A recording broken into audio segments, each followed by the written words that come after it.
The night it all ended, Rupert was already 3 bottles deep, sprawled across the Chesterfield in our Chelsea townhouse, tie askew, voice slurred with that poisonous old Etonian drawl. "Go on then, darling," he sneered, raising the $12,000 bottle of 1982 Margot like a toast to his own brilliance. "Walk out that door, see how long you last without my money, my name, my protection. 2 weeks, Livy? 1? You'll be back on your knees in that tatty Barbour, crying for the black card and Daddy's lawyers to save you from the council estate you crawled out of." The room went dead quiet. Even the housekeeper froze in the doorway with the fresh lilies. So I stood up, slow as Sunday morning. I took the heavy Yale key to our $28 million house, 5 stories, bulletproof glass, the one Hello magazine called London's Most Envious Address. The diamond-cut fob to the Sentinel Range Rover parked on the double yellow like we owned the pavement, and the tiny engraved key to the Cotswolds estate that's been in country life more times than the royal family. One by one, I placed them on the freezing Carrara marble console. Click, click, click, lined up like bullets. Then I looked him dead in the eye and said the first words I'd spoken in an hour. "Watch me."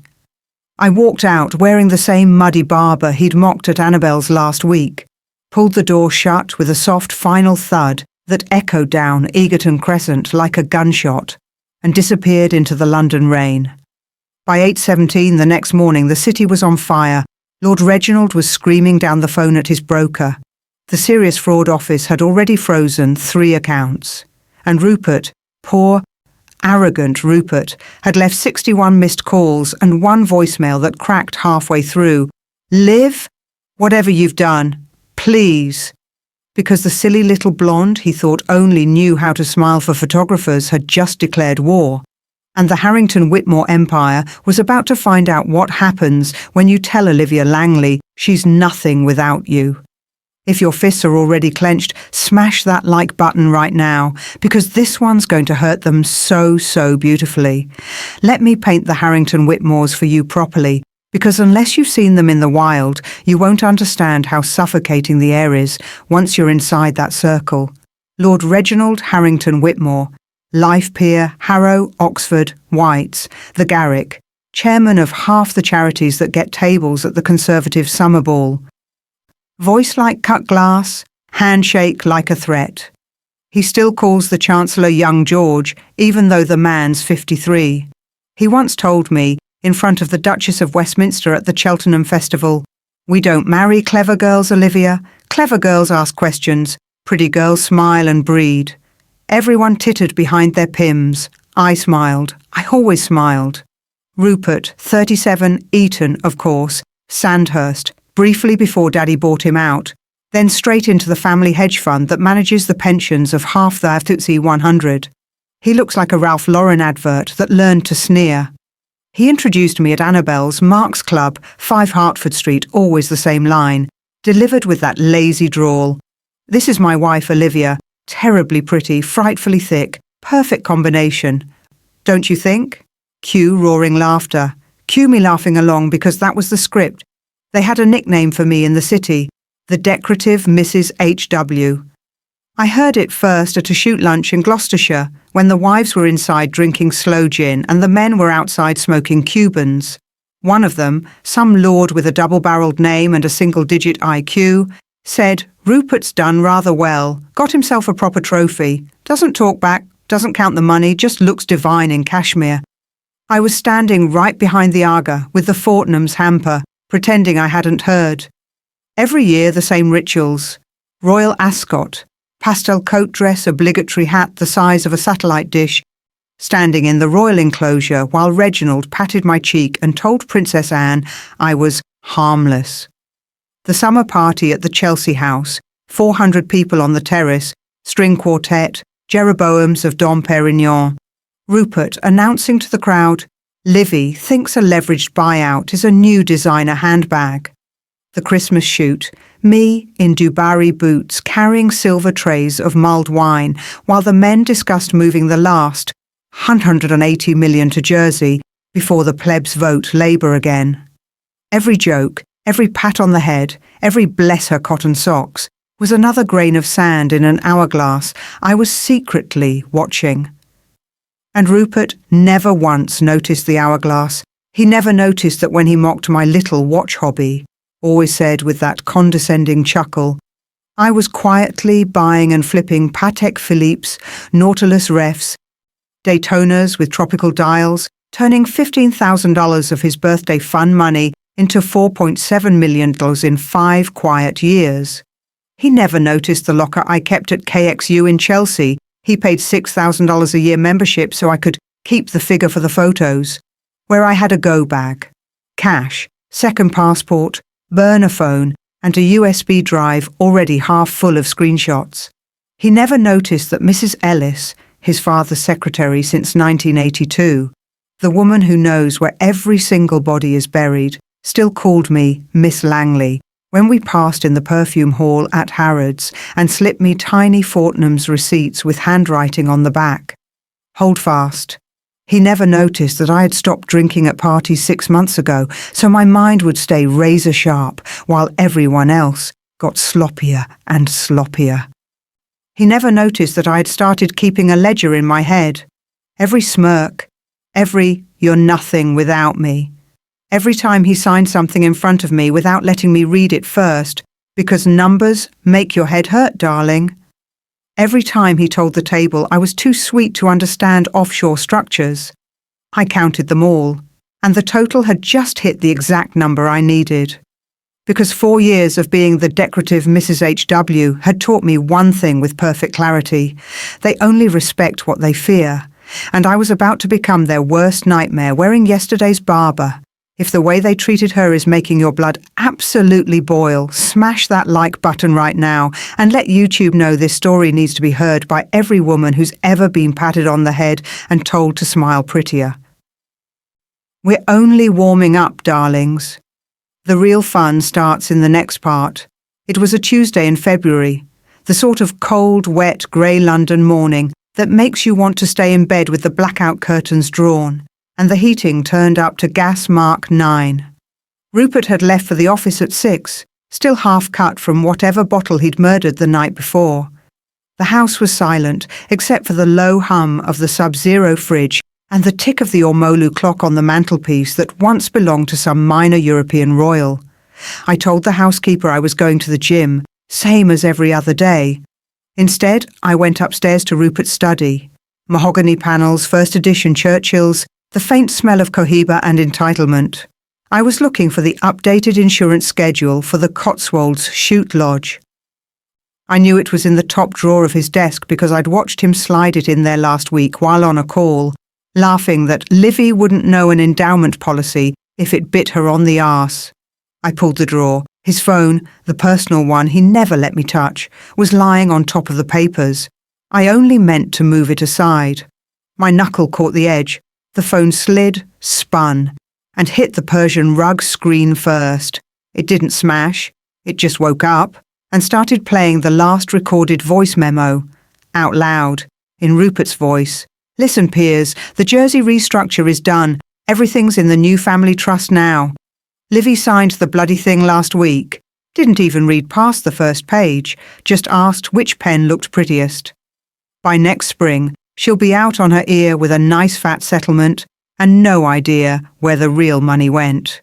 Father taught me well, marry something beautiful, stupid and grateful. Works every single time. The recording kept going.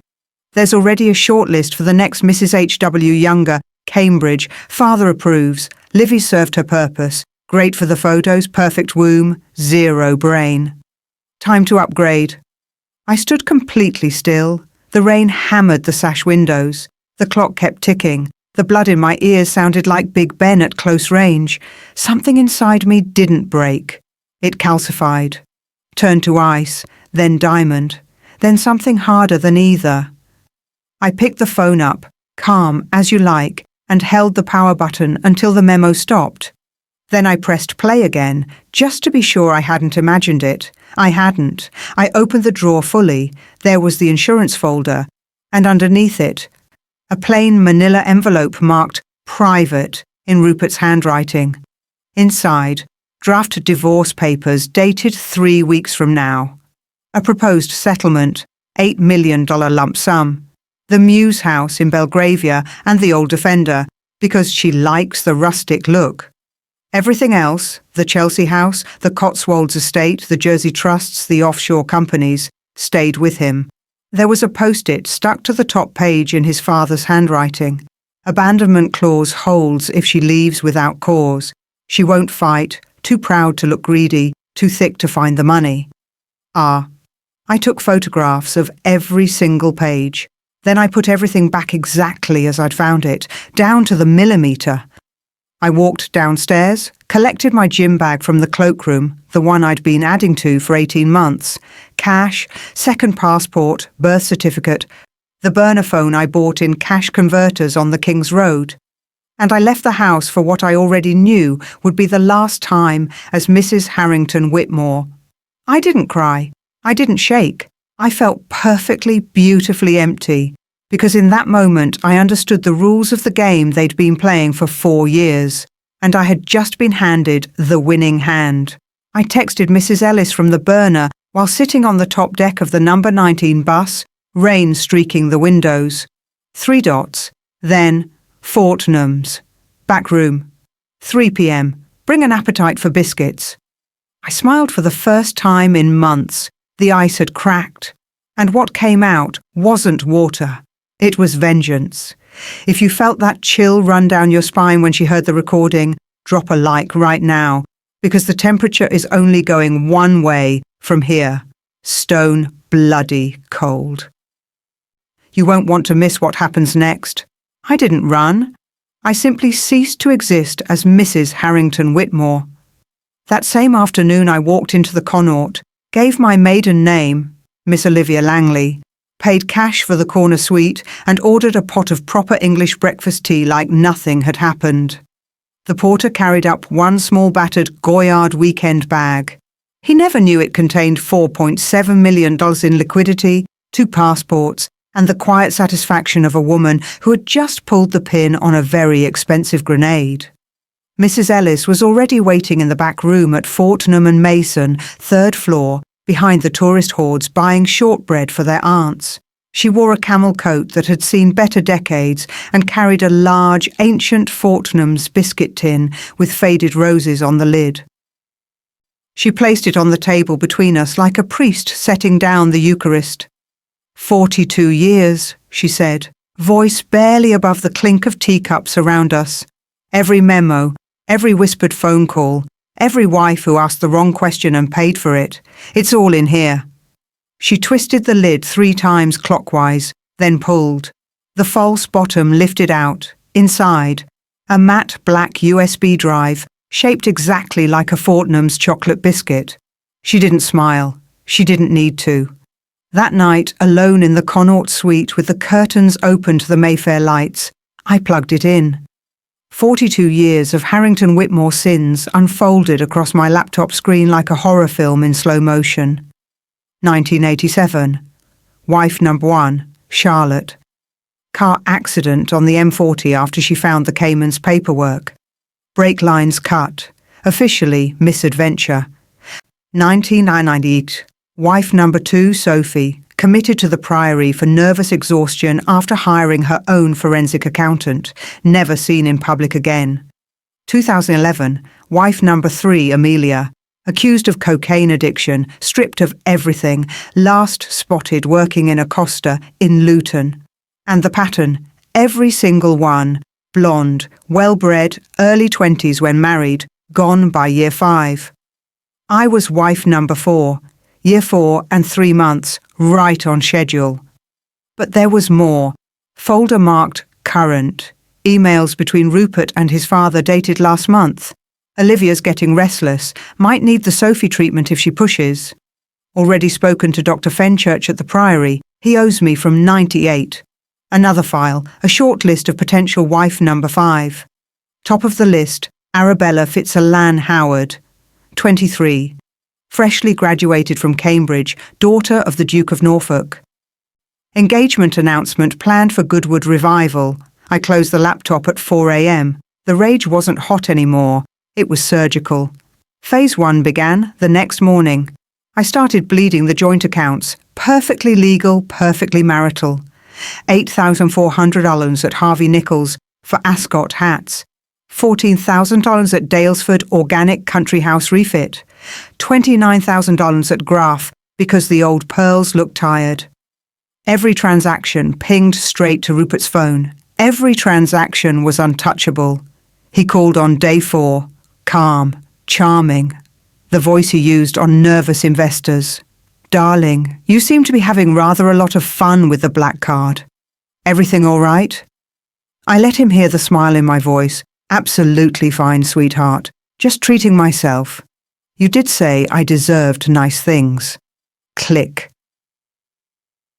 By the end of week 2, I had moved just under $800,000 into an account at Coutts Private Bank under Langley Holdings Octetide, a company incorporated in Guernsey the day after I left, thanks to a rather helpful solicitor in St. Peter Port who'd once been burned by a Harrington-Whitmore himself. Rupert's tone changed on week 3. The charm cracked. "Olivia, this is getting embarrassing. The chaps at the club are starting to ask questions. Come home and we'll forget this ever happened." I was having eggs Benedict at the Wolseley when that voicemail arrived. I deleted it, ordered another coffee, and sent Mrs Ellis a single text. "Ready for the next package." 2 days later, plain manila envelopes landed on the desks of the 3 largest investors in Harrington-Whitmore capital. No note. Just printouts of Rupert's personal trades timed within minutes of Lord Reginald's private lunches with FTSE chairmen. Classic insider dealing. The sort of thing that makes the FCA descend like avenging angels. The first investor pulled $180 million on a Thursday. The second followed on Friday morning. By Friday lunch, the fund was down 42%, and Rupert was drinking Macallan for breakfast. He turned up at the Connaught that night, reeking of scotch and panic, flanked by 2 security goons who looked embarrassed to be there. "Livy, whatever this is, stop it now." I was in jeans and the old Barbour, sipping chamomile tea, like a woman with all the time in the world. "Stop what, darling?" I asked sweetly. "I'm just a decorative blonde spending her husband's money and having a lovely little holiday." His hand shot out to grab my wrist. The concierge appeared as if by magic. "I'm afraid I'll have to ask you to leave, sir." Rupert's face went the colour of a rare steak. He stormed out, shouting about lawyers. I finished my tea. Phase 1 was complete. The fund was bleeding, the city was whispering, and Rupert still had no idea that the woman he'd called frightfully thick had 42 years of receipts in her pocket and a heart made of ice. If you're sitting there grinning at the thought of Rupert sweating Macallan, smash that like button harder than he's smashing his scotch glasses right now. Because Phase 2 is about to make Phase 1 look like a warm-up act. You ready, darlings? Good. Because the temperature just dropped another 10 degrees. Phase 2 began the day Rupert tried to freeze everything. I woke to 37 missed calls and a single text from him in all caps. Joint accounts frozen. Lawyers engaged. Come home now. I was having breakfast on the little balcony of the Connaught suite, watching the Bentley traffic crawl down Carlos Place, when the message landed. I smiled, finished my kedgeree, and rang my new solicitor, a terrifyingly clever woman in Lincoln's Inn who'd spent 20 years taking aristocratic husbands to the cleaners. "Freeze away," I told her. "He's just proved the money is marital. Every penny I moved is legally mine." Let him explain to the judge why he thought "for richer, for poorer" had an asterisk. Then I opened the next weapon. Mrs Ellis had given me the login to the family's private cloud drive. Lord Reginald still used the password Reginald 1982 because these IT chaps make such a fuss. 42 years of scanned letters, board minutes, and, crucially, the real ledger that never went anywhere near the official accounts. I spent 3 days in that suite with 2 laptops and a printer, cross-referencing every trade Rupert had bragged about at shoot lunches with the dates his father had dined privately with FATC chief executives. The pattern was obscene in its clarity. On the 4th day, I created a new, untraceable Proton mail address and attached a 30-page PDF titled Harrington-Whitmore Capital, Selected Trades 2018-2024. I sent it to every financial journalist I'd ever poured sloe gin for, plus the Serious Fraud Office tip line, plus the FCA whistleblower inbox. Subject line, a Christmas present from someone who knows where the bodies are buried. By tea time, the first journalist rang me from a withheld number. I let it ring out. I didn't need to talk. The document spoke for itself. Rupert arrived at the Connaught again that night, this time without security. He couldn't afford the embarrassment. He looked like he hadn't slept since Ascot. His Tom Ford suit hung off him. The knot in his old Etonian tie was crooked. "Livy," he said, voice actually shaking. "Whatever you think you have, destroy it. I'll give you anything. The Muse house, 10 million, 20, name it. Just make it stop." I was wearing cashmere joggers and the Barbour. I didn't stand up. "Anything?" I asked quietly. "Anything," he repeated, desperate. I took a slow sip of chamomile. "Then give me back the 4 years you stole while calling me thick in front of your friends." His face crumpled. Security removed him again. This time, he didn't shout.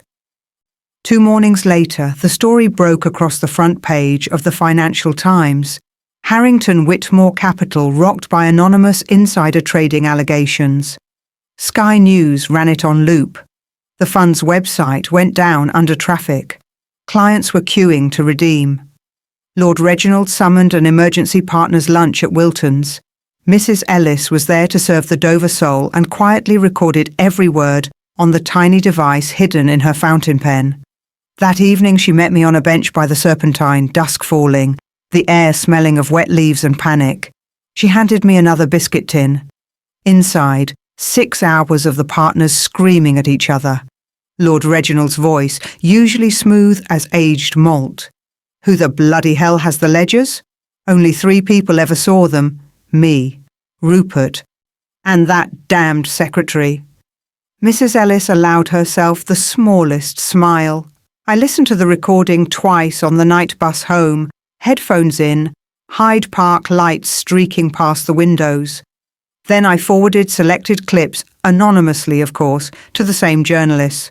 The next day the Mail on Sunday splash, "Piers' son in toxic meltdown. We're finished," recorded rant reveals. Rupert stopped calling, his barrister started. I ignored them all. Instead I walked into Coutts on the Strand, maiden name on every form, and opened a new vault in the basement. Into it went 3 encrypted hard drives containing everything.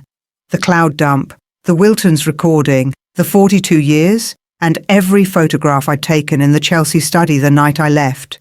I paid for a 100-year lease. Then I went to Primrose Hill and put an offer on a tiny 3-bedroom house with crooked floors and a garden big enough for herbs. Cash, no mortgage, no husband. The evening the offer was accepted, Rupert appeared on my new doorstep.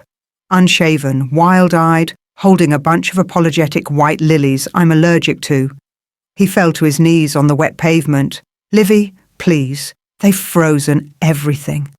Daddy's talking about stepping down from the Lords. I can't even get a table at Mark's anymore. I'm finished." I looked down at him in the rain. "Funny," I said. "You told me I wouldn't last a fortnight without you." I shut the door. Behind it, I finally allowed myself one small, razor-sharp smile. Phase 2 was over. The Harrington-Whitmore name was now toxic in every dining room, from Belgravia to Gloucestershire.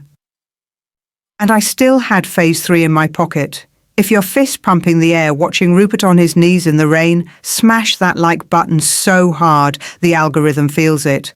Because the final act is coming, and it's going to be glacial, gorgeous, and absolutely merciless. Hold on tight, darlings. We're about to go Arctic. Phase 3 was never about money anymore. It was about watching them realise, in real time, that the silly little blonde had been the one holding the detonator all along. It began on a perfectly ordinary Thursday in October, the kind of crisp, blue sky London morning that makes you forgive the city everything. I was having poached eggs and smoked salmon at the Wolseley, my new ritual, when my phone lit up with a single text from Mrs Ellis. Today, 11 a.m, bring nothing but yourself. I paid the bill, walked out into Piccadilly and took a black cab to the Old Bailey, because today was the day the Serious Fraud Office executed search warrants on every Harrington-Whitmore property simultaneously. I stood across the street in a navy trench coat and sunglasses, anonymous among the tourists and barristers, and watched it happen like a perfectly choreographed ballet of justice. 8:57 a.m, black Range Rovers with tinted windows screeched up outside the Chelsea townhouse. Armed police and SFO investigators in navy windbreakers poured out. A junior officer carried a hydraulic enforcer, the big red battering ram. The housekeeper opened the door in her dressing gown and dropped her cup of tea when she saw them. 9:02 a.m, the same scene at Lord Reginald's Belgravia mansion. He answered the door himself in a silk dressing gown and bedroom slippers. Live on Sky News helicopter footage, the country watched the life peer who once lunched with prime ministers being led out in handcuffs, silver hair uncombed, shouting, "Do you know who I am?" to men who very much did. 9:12 a.m, Mayfair office raid. Rupert was already there. He'd taken to sleeping on the sofa since the Connaught incidents. The cameras caught him perfectly, unshaven, yesterday's shirt, eyes bloodshot, being marched out between two officers while journalists screamed questions. He looked straight into the lenses and I swear, for one heartbeat, he looked right at me across the street. I smiled behind my sunglasses. By 11 a.m, the city was paralysed. The fund's assets were frozen under the Proceeds of Crime Act. Every partner, every investor, every old school friend was on the phone to their own lawyers. The FTSE 100 took a mini crash just on rumour. I slipped away before the crowds thickened and took the tube, Northern Line because why not, to Primrose Hill. I had one more stop. At 12:47 p.m, I walked into the boardroom of Harrington-Whitmore Capital's emergency partners meeting. Mrs Ellis had texted me the exact time the last loyal partner walked in. The room went silent the moment I stepped through the door. 8 men in various states of collapse, some still in shooting tweeds from the night before, stared at me like I was a ghost. Rupert stood up so fast, his chair fell backwards. "Olivia!" I raised one hand. I was wearing a simple navy cashmere dress, pearls and the calm of a woman who no longer had anything left to lose. I placed a single Fortnum's biscuit tin in the centre of the mahogany table. "Gentlemen," I said, voice perfectly level, "this contains 42 years of your crimes. The originals are already with the SFO, the FCA, the Metropolitan Police and 5 national newspapers. Copies are in safety deposit boxes across 3 continents with instructions to release everything if anything happens to me or to Mrs Ellis." I let that sink in. Lord Reginald, who had somehow made bail, went purple. "You spiteful little—" I cut him off. "Spiteful? No, Lord Reginald, thorough." I turned to Rupert. "You taught me a valuable lesson, darling. You said I'd never survive without you. So I made sure you wouldn't survive with me in the way." I opened the tin. Inside were printouts of the front pages that would hit the streets in 3 hours. The Times. Peer and son arrested in 2.4 BN fraud swoop. Daily Mail. Lord's wife, number 4. The revenge of the trophy. Financial Times. Harrington-Whitmore capital collapses. Whistleblower claims 40 years of insider trading. I closed the lid. "By the way," I added, almost as an afterthought, "the whistleblower reward has already been approved, 47 million, tax-free. I believe that covers roughly half of what was jointly owned before you decided to freeze things." I walked to the door. Rupert lunged after me. "Livy, please." I turned. "Goodbye, Rupert." I shut the door softly behind me. Outside, the autumn sun was shining, the leaves were turning, and London smelled of coffee and possibility. I took the tube home again, this time the overground to Hampstead Heath, and sat on my new sofa in Primrose Hill with a cup of builder's tea and watched the news unfold live. Rupert was charged with conspiracy to commit insider trading, fraud, and perverting the course of justice. Lord Reginald with the same, plus money laundering. The fund was placed into special administration. Clients lost billions. That night, Mrs Ellis came round with a bottle of decent champagne. Not vintage, just good. And we drank it from teacups because I hadn't unpacked the flutes yet. We didn't cheer. We simply raised our cups to the women who never got this far. Charlotte, Sophie, Amelia, and to Arabella Fitzalan Howard, who would never have to become wife number 5. Phase 3 was complete. The Harrington-Whitmore empire wasn't just ruined. It had been erased. If you felt your heart stop when she walked into that boardroom with the biscuit tin, smash the like button right now, because the final chapter is pure ice-cold perfection. One more part to go, darlings, and trust me, you're going to love how this ends. 6 months later, London had moved on. The Harrington-Whitmore name was now something people mentioned in the same breath as Maxwell or Madoff. A cautionary tale whispered over claret at White's. Rupert pleaded guilty on the first day of trial to avoid a longer sentence. 15 years, served at HMP Ford. Open prison, Sussex, tennis courts, no bars on the windows, but still prison. Lord Reginald got 22, sent to Belmarsh. At 79, the chances of him ever smelling Cotswolds air again were roughly 0. The Chelsea townhouse sold at auction for $19 million. I kept half, donated the other half to a refugee for women escaping coercive control. The Cotswolds estate went the same way. Every painting, every stick of furniture, every bottle in the cellar was stripped and sold. Nothing remained of them except headlines and a Wikipedia page that reads like a Greek tragedy. I kept only 3 things. My maiden name, Olivia Langley, restored on every document. The battered Barbour, now cleaned, but the mudstains from that rainy night still faintly visible. Mrs Ellis, we opened Langley House 3 weeks after the sentencing. It's a narrow Georgian townhouse on a quiet street in Marylebone, bought outright with the whistleblower reward. Outside, a discreet brass plaque, Langley House, supporting women leaving financial and emotional captivity. Inside, soft greys, fresh peonies in every room, and a kitchen that always smells of proper tea and Victoria sponge because Mrs Ellis insists healing starts with cake. Our first client arrived the day we opened the doors, Charlotte Harrington-Whitmore, wife number 1's granddaughter, 28, married to a viscount who thought offshore accounts were clever tax planning. She walked in clutching a Fortnum's biscuit tin of her own. Mrs Ellis took one look, raised an eyebrow and said, "Right then, love, let's have a cuppa and see what these bastards have been hiding." Word spread quietly through the circles that once laughed at me. Within 4 months we had 17 women on our books, countesses, CEOs' wives, an oligarch's daughter, a Premier League chairman's estranged wife. They arrived in Range Rovers with blacked-out windows, or sometimes on foot in sunglasses and baseball caps, carrying nothing but evidence and terror.